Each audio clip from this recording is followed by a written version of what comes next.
तो कंगना रनौत अक्सर अपने बयानों को लेकर सुर्खियों में रहती हैं। उनके बयान से खूब बवाल होता है और अब एक बार फिर देश की आजादी को लेकर उनके बयान ने राजनीतिक आग को सुलगा दिया है। देखिए कैसे कंगना के बयान पर सियासी बवाल खड़ा हो गया है।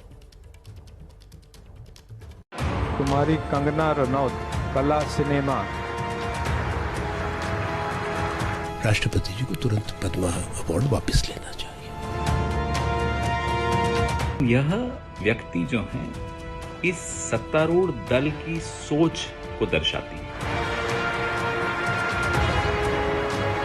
पद्मश्री देने वाले लोगों को जिस तरह से ये कहलाने के लिए आगे किया जा रहा है कि आजादी 2014 में मिली, 1947 की आजादी भीख में मिली थी। 47 में आजादी भीख में मिली, असली आजादी 2014 में मिली। ये बात कह के कंगना रनौत ने सियासत की रग पर हाथ रख दिया और कंगना के बहाने बीजेपी पर सियासी तीर चलने शुरू हो गए। वो लोग जो अंग्रेज के पिट्ठू थे वो आजादी के स्वतंत्रता संग्राम को भीख ही मानते हैं। प्रधानमंत्री को जवाब देना चाहिए अपने चेलों से, अपनी चहेती अभिनेत्रियों से, गांधी से लेकर देश की आजादी के हर स्वतंत्रता संग्राम के सेनानी का अपमान करवाकर उन्हें क्या हासिल हो। जिस सरकार ने कंगना को पद्मश्री से नवाजा, वही सरकार आजादी का अमृत महोत्सव भी मना रही है। ये बात कंगना भूल गई। उस सरकार के मुखिया के मन में गांधी के लिए क्या भावनाएं हैं, ये वो बार बार जाहिर करते रहे हैं, लेकिन कंगना को ये मर्म समझ नहीं आया। चाटुकारिता की सारी सीमाएं वो बिना ही सियासत की आग बन जाएगी और उसमें भाषा की मर्यादा भी टूट जाएगी। करोड़ों देशवासियों की भावनाओं को आहत किया गया है, उन पे मुकदमा दर्ज करके गिरफ्तारी की जाए।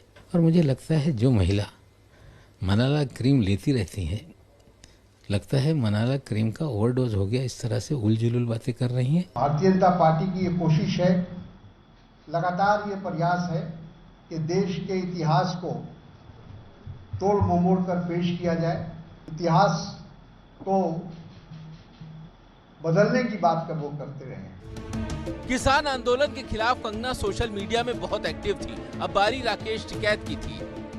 तो ये जो शहीद हुए उस टाइम पे, उनका अपमान है। इस तरह के बयान नहीं देना चाहिए, इतिहास पढ़ देना चाहिए उनको। कंगना के बयान से बीजेपी विपक्ष के निशाने पर है और संघ परिवार दो फाड़।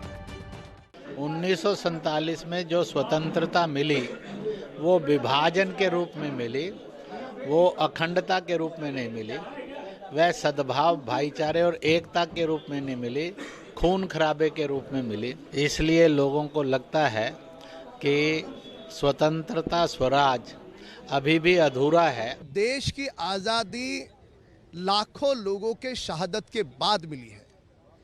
इसके लिए जिस व्यक्ति विशेष की वो बात कर रहे हैं, उस बयान का कतई समर्थन नहीं हो सकता। बॉलीवुड में भी कंगना को लेकर दो तरह के विचार हैं। कुछ लोग उनके समर्थन में हैं, तो कुछ इसे महज पब्लिसिटी स्टंट बता रहे हैं। As an actress that is what she wants, because publicity मिलती है फोकट में, और नेक्स्ट फिल्म पे जब आती है तो सब देखना चाहते हैं ना। मोदी जी की सरकार के आने के बाद हम यानी ख़ास तौर पर इस देश की जो मेजॉरिटी है हिंदूज़, हम पहले से ज़्यादा अपने धर्म का पालन करने लगे हैं। मुझे लगता है कि जिस कॉन्टेक्स्ट में उन्होंने कहा, शायद उस कॉन्टेक्स्ट का जिक्र नहीं हो रहा है। बड़े बूढ़े कह गए हैं कि बोलने से पहले 100 बार सोचिए, क्योंकि जुबान से निकला शब्द वापस नहीं आता। लेकिन शायद कंगना दूसरे फॉर्मूले पर चल रही हैं। जहर उगलकर विवाद खड़ा करते रहो, क्योंकि बदनाम हुए तो क्या नाम ना होगा।